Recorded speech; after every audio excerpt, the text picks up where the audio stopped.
Halo semuanya. Assalamualaikum warahmatullahi wabarakatuh. Jumpa lagi di YouTube Rohmain Channel. Mohon di like, subscribe, dan share. Terima kasih.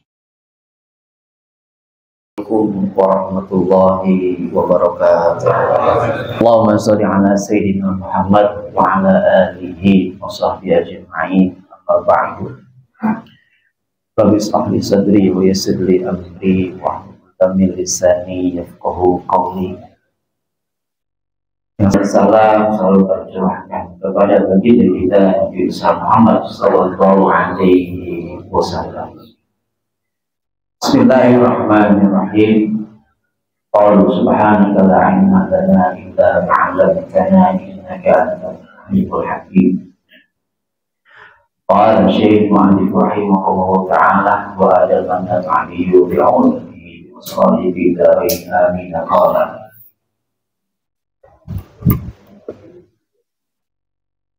An Sufyan amman sami'a min Anas bin Malik radhiyallahu ta'ala anhu yaqulu qala Rasulullah sallallahu alaihi wasallam inna amalal ahya'i tu'radu ala asyairihim wa ala abaihim minal amwat wa in kana khairan hamidullaha ta'ala wastabasharu wa in yaraw ghayra dhalik qalu Allahumma la tumithum hatta tahdiyahum hidayah.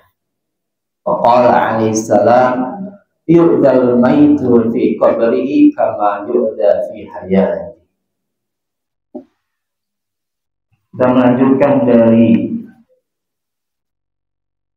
hadis yang kemarin, masih sekitaran alam barzakh, yakni alam kubur.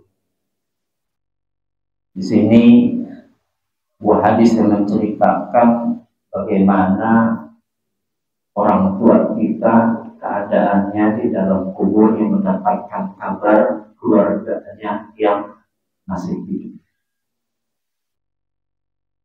An Sufyan amman sami'a min Anas bin Malik radhiyallahu ta'ala anhu yaqulu qala Rasulullah sallallahu alaihi wasallam. Dari Sufyan telah mendengar dari Anas bin Malik radhiyallahu ta'ala berkata bahwasanya Rasulullah sallallahu alaihi wasallam bersabda, inna amalal ahya'i tu'radu ala asyairihim. Sesungguhnya amal-amal orang yang masih hidup itu akan dikabarkan kepada keluarganya. Wa ala abaihim minal amwat, kepada orang tuanya yang sudah meninggal. Ayatnya khairan hamidallahu ta'ala, apabila amalnya baik, apabila amalnya buruk, maka mereka mengucapkan puji, mengucapkan alhamdulillah kepada Allah subhanahu wa ta'ala. Wastabsharu, dan mereka bergembira. Wa yara ghaira dzalik qalu, apabila amalnya buruk, dan mereka berkata, Allahumma la tumithum, ya Allah, janganlah engkau matikan mereka hatta tahdiyahu hidayah, sampai kau memberikan petunjuk, yakni hidayah.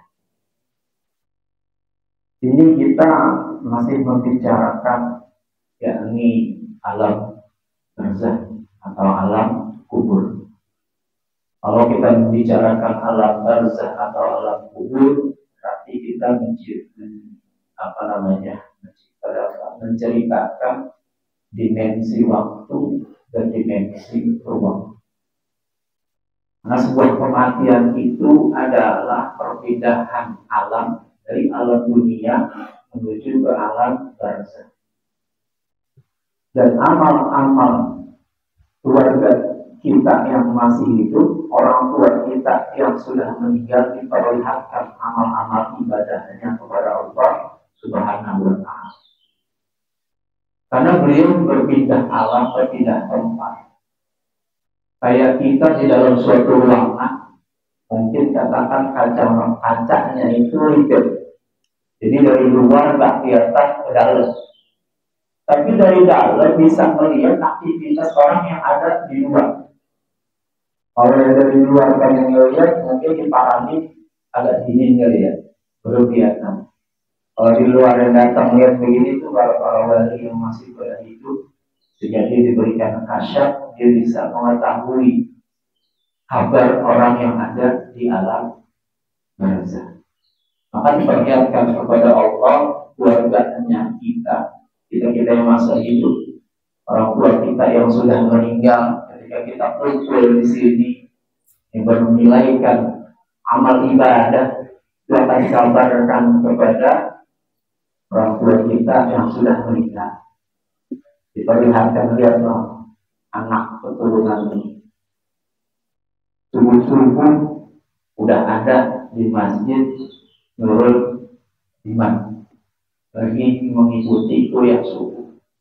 Maka ada aliran-aliran amal jariahnya dari si anak awal dari sholat maulah itu sampai kepada orang tua kita yang ada di alam kubur.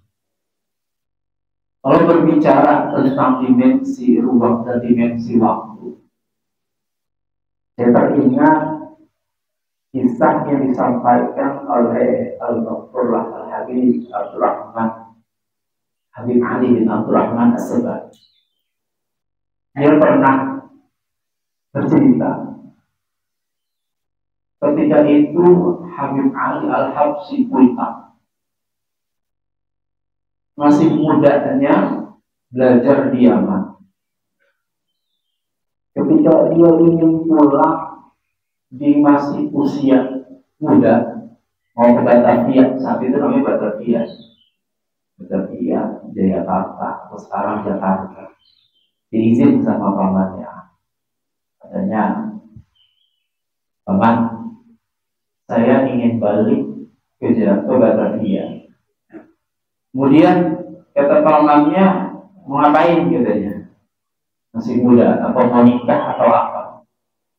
Kata Habib Ali bilang, saya ingin menyebarkan agama Islam di Batavia, ingin berdakwah di Batavia. Saat itu pamannya cuma bilang, kamu naik apa katanya? Naik kapal, pesawat belum ada, cuma ada kapal sabit. Dipegang tangannya sama pamannya Habib Ali, mau cepat sampai nggak? Kebetulan rumahnya itu dekat tebing laut, di bawahnya ada laut. Kata pamannya, kalau tangan kamu, tangan pegang, kamu lemparkan ke laut, kamu sampai ke Batavia. Saat itu Habib Ali masih diam karena masih muda. Dia diam, kata pamannya senyum, ya udah kalau kamu berkeyakinan seperti itu, nggak usah. Sini kali ya, duduk, kemudian diangkat kopiahnya pamannya. Lihat di kepala paman ada apa? Kemudian dilihat ada bekas goresan pedang, goresan pedang paman. Tahu nggak ini kenapa? Nggak tahu. Ini bekas goresan ketika paman membantu Rasulullah Shallallahu Alaihi Wasallam ketika perang Badar.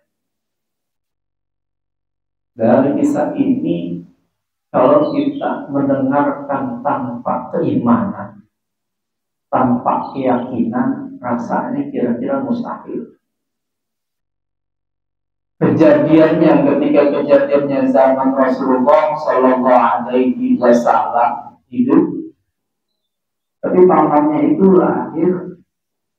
dilahirkan oleh Allah ke dunia 1200 sekian, berarti kan 1200 tahun yang lalu.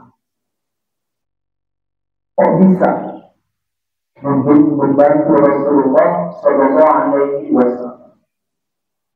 Berarti di situ ada alam, yakni alamku. Kapan Allah akan meniupkan ruhnya kepada hamba-hambanya, itu adalah kehendak Allah. Idza arada an yaqul lahu kun fayakun. Allah akan meniup ruh kepada hambanya dengan mengucapkan kalimat kun fayakun. Kan kalau kita dengar rasanya nggak nyambung ya. Nyambung nggak? Berdua udah angkut. Kira-kira nyambung nggak anak kisah seperti ini? Jadi kita bicara dimensi ruang, dimensi waktu. Kejadiannya saat Rasul hidup, itu pamannya sudah dihadirkan untuk membantu perang. Berarti di situ apa? Ruhnya. Kemudian Allah biarkan ruhnya 1200 tahun kemudian baru dihidupkan. Berarti ada kehidupannya yang tidak kita ketahui. Begitu juga di alam kubur. Kita tidak tahu kehidupan yang ada di alam kubur itu seperti apa. Bergembirakkah saudara-saudara kita? Senangkah orang tua kita di alam kubur atau dia dalam keadaan kesulitan? Kalau memang dalam keadaan kesulitan, berarti yang diperlukan dari saudara kita, dari orang tua kita yang sudah meninggal, berarti doa daripada kita ini yang masih pada hidup. Makanya kalau orang tua kita sudah membiasakan adanya tahlilan 3 hari, 7 hari, 14 hari, 40 hari, 100, kemudian dihaulkan. Yang mana kita niatkan, kita doakan, kita bersedekah makanan, kita bersedekah sembako, yang mana sedekah-sedekahnya itu kita niatkan kepada almarhumlah orang tua kita yang sudah meninggal. Jadi akan dikabarkan ini doa dari anak-anakmu, ini doa dari keluargamu yang disampaikan khusus kepada mereka, akan dikabarkan. Cuma memang di kita terkadang ada yang mengatakan itu bid'ah. Biarin aja kalau ngomong bid'ah. Kalau baca berpermasalahan bid'ah seperti berdoa, ya Allah, Allahumma la tumithum hatta tahdiyahum hidayah. Ya Allah, jangan kau matikan keturunanku, jangan kau matikan anak-anakku sampai engkau memberikan petunjuk, sampai engkau menuntut kepada hidayah, sampai keluargaku yang masih hidup senantiasa bisa mengucapkan kalimat-kalimat tauhid ketika engkau mencabut nyawanya. Ini hadis peringatan buat kita. Kalau yang kita lakukan, jangan sampai perbuatan maksiat kita akan menyengsarakan orang tua kita yang sedang meninggal. Dia dalam keadaan diberikan nikmat kubur, dia sudah tenang di alam barzahnya.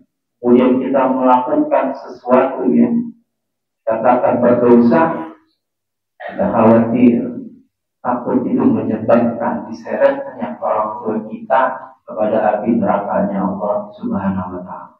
Jadi kalau kita berbuat kebaikan, kita beramal saleh, insya Allah semua kegiatan kita, aktivitas kita, ya berbuat ibadah, berbuat amal saleh, akan diberikan kabar dan akan diberikan pahala jariahnya kepada orang tua kita. Mudah-mudahan kita semuanya diwafatkan husnul khatimah. Amin ya rabbal alamin. Mudah-mudahan ada manfaat wabarakatuh. Demikianlah hasil liputan video ini. Mudah-mudahan bisa memberikan informasi yang bermanfaat untuk semuanya. Terima kasih telah menonton video ini sampai selesai. Mohon di-like, subscribe, dan share. Wassalamualaikum warahmatullahi wabarakatuh.